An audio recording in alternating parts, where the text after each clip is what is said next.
और चलिए अब आज की आवाज की शुरुआत करेंगे इस वक्त की बड़ी खबर के साथ। प्रयागराज से बड़ी खबर आपको बता दें, पश्चिम बंगाल के पूर्व गवर्नर केसरीनाथ त्रिपाठी का निधन हो गया है। सुबह 5 बजे प्रयागराज स्थित आवास पर उनका निधन हो गया। पिछले काफी दिनों से गंभीर रूप से बीमार चल रहे थे। आज ही उन्हें लखनऊ के SGPGI में भर्ती करना था।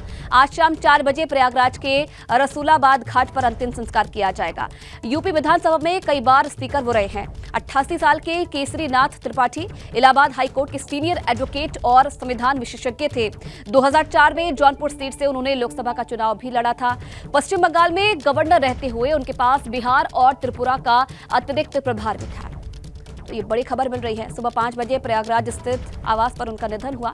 काफी लंबे समय से वो बीमार चल रहे थे, गंभीर रूप से बीमार चल रहे थे कि आज ही उन्हें लखनऊ के SGPGI में भर्ती करवाना था। आज शाम 4 बजे प्रयागराज के रसूलाबाद घाट पर अंतिम संस्कार किया जाएगा। बिना कुछ खर्च किए अपने किचन से होम बेकरी बिजनेस करके 40,000 रुपए महीना कमा रही हैं। आपको भी ये करना है तो फ्रीडम ऐप को अभी डाउनलोड कीजिए। कुछ दिनों पहले तबीयत बिगड़ने पर अस्पताल में उन्हें भर्ती करवाया गया था, लेकिन स्थिति सामान्य होने पर बताया जा रहा था कि उनकी हालत में सुधार है। आज वापस से लखनऊ के SGPGI में उन्हें भर्ती करवाना था, लेकिन उससे पहले ही आज सुबह उनका निधन हो गया है।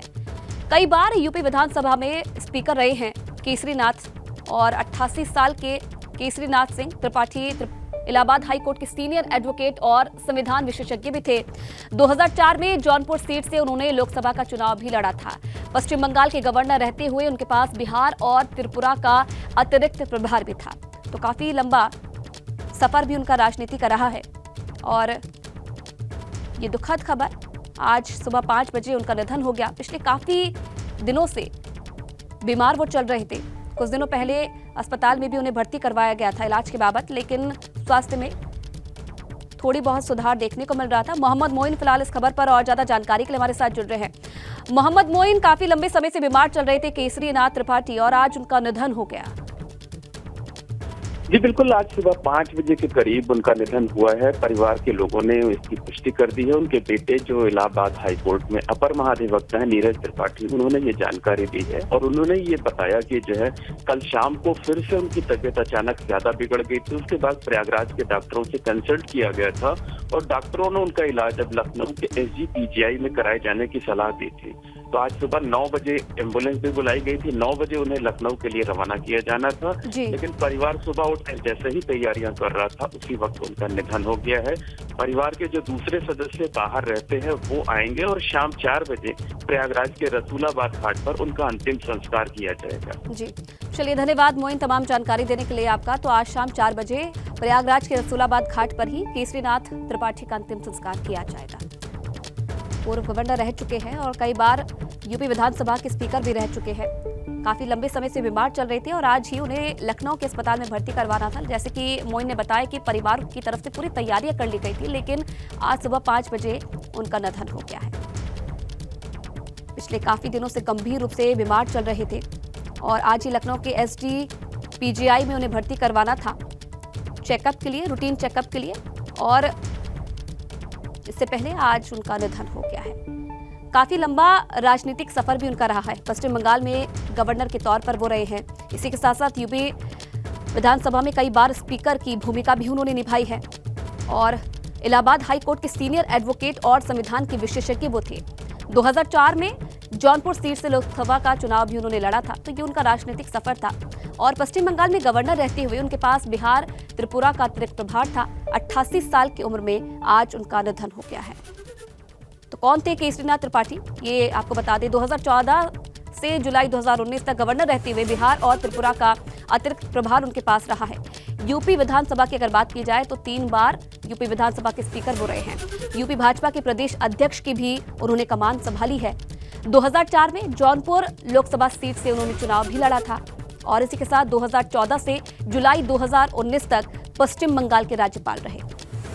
तो ये केसरीनाथ त्रिपाठी, जिनका राजनीतिक सफर भी काफी लंबा था, पश्चिम बंगाल के गवर्नर भी रहे हुए, उनके पास बिहार त्रिपुरा का अतिरिक्त प्रभार भी था। यूपी भाजपा के प्रदेश अध्यक्ष की भी कमान वो संभाल चुके हैं।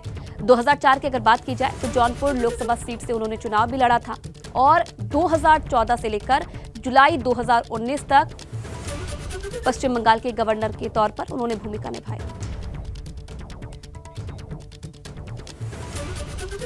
और पूर्व डिप्टी सीएम दिनेश शर्मा इस वक्त हमारे साथ जुड़े हुए हैं। सर, दिन की शुरुआत दुखद खबर के साथ, केसरीनाथ त्रिपाठी आज हमारे बीच में नहीं रहे, क्या कहना चाहेंगे सर इस मौके पर? आदरणीय केसरीनाथ त्रिपाठी जी ऐसा विधिवेकता, एक संवेदनशील पुरुष, मैं समझता हूँ कि लाखों में एक होते हैं। अभी कुछ दिन पहले मैं उनको देखने गया था उनके आवास पर जी, और उन्होंने बड़े प्रेम पूर्वक पूरे परिवार को एक साथ बैठाना था, बेटे को, बहू को, सबको।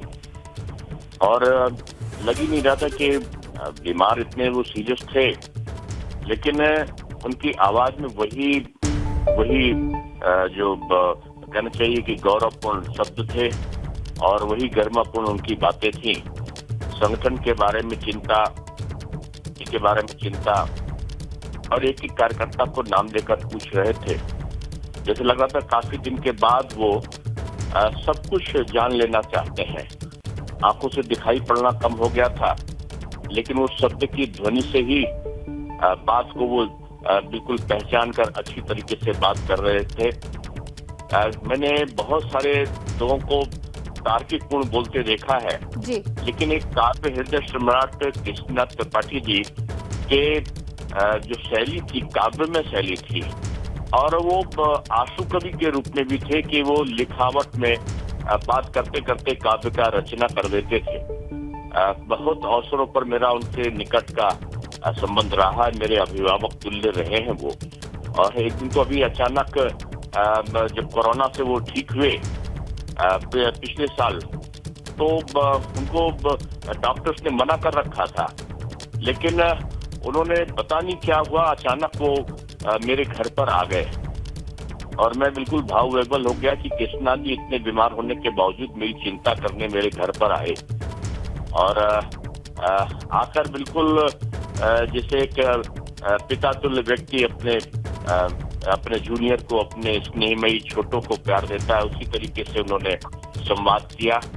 और तमाम लोगों के उनके पास में पूरी चिंता रहती थी कि इनको यहाँ एडजस्ट होना चाहिए, इसको वहाँ एडजस्ट होना चाहिए। यानी कार्यकर्ताओं का समायोजन हो, ये उनकी कार्यशैली की विशेषता थी। जब कोई पूछना होता था, जब कोई किसी को कुछ समझ में ना आए, तो पार्टी के केसरीनाथ त्रिपाठी जी का नाम आगे आता था कि वो सही सलाह और विधि विशेषज्ञ। चलिए, बिल्कुल, बहुत धन्यवाद दिनेश शर्मा जी हमसे बात करने के लिए। बिना कुछ खर्च किए अपने किचन से होम बेकरी बिजनेस करके 40,000 रुपए महीना कमा रही हैं। आपको भी ये करना है तो फ्रीडम ऐप को अभी डाउनलोड कीजिए।